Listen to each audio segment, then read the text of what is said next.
A Metal Gear? What? No.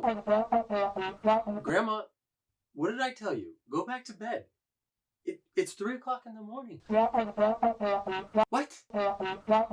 No, I'm making YouTube videos. I do have a job. I'm making a YouTube video about Metal Gear Solid 2. It's a video game. Okay? Alright. Okay. Yep. Alright, good night, Grandma. Good night. What were we saying? Oh, right. Snake, respond! Snake! Snake!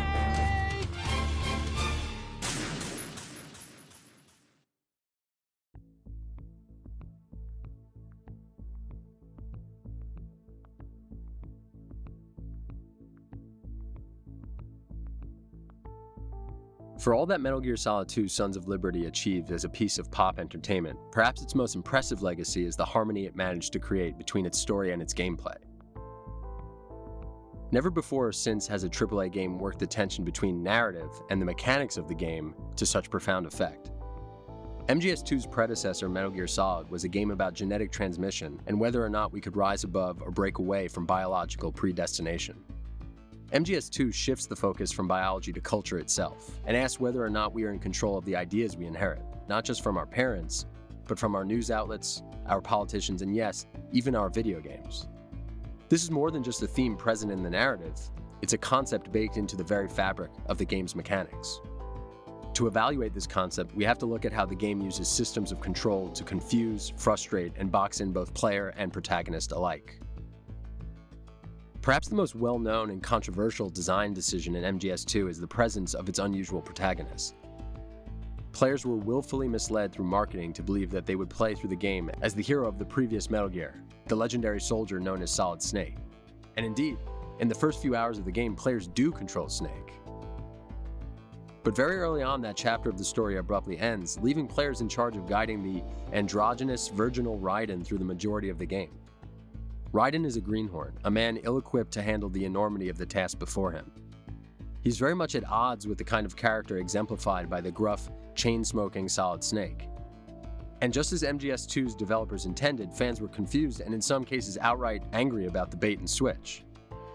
By game's end, it is revealed that the entire Raiden portion of the game's narrative was in fact a simulation designed by a shadowy, Illuminati-esque cabal called the Patriots, in an effort to recreate the events of the previous game. The goal of this simulation was to test a method whereby newbie soldiers could be reforged in the image of Solid Snake. Similar to the marketing techniques employed by the game's developer and publisher, the Patriots exert their immense political, infrastructural, and military influence to withhold or reshape information. It is eventually revealed that Raiden, and by extension the player who controls him, is not even taking his orders from real people, but rather highly advanced artificial intelligences. In essence, digital aspects of the very game itself. Throughout MGS2, the player/protagonist believes they are experiencing a wholly new adventure, when in fact they are being run through a deceptively designed maze that creates the illusion of free will. The player, just like Raiden, is a pawn on a chessboard they cannot see, a small node within a vast system of control. In this way, MGS2 is commenting on the very concept of playing games. We, the player, exist at the whim of the game's systems, its advanced, invisible programming that we can often hardly comprehend. Yes, of course, we can turn left or right if we choose to, we can play the game with non-lethal equipment, we can spend our time examining the game's many hidden elements, but ultimately we are imprisoned by the game's methods of control. As one of Raiden's AI handlers tells him during the game's glorious, confusing climax, "You lack the qualifications to exercise free will." That's not true. I have the right. At this point in the game, we know that he's not really addressing Raiden. Because what is Raiden but just another appendage of the Patriot system? He's nothing more than a puppet we, the player, can move around with our controllers.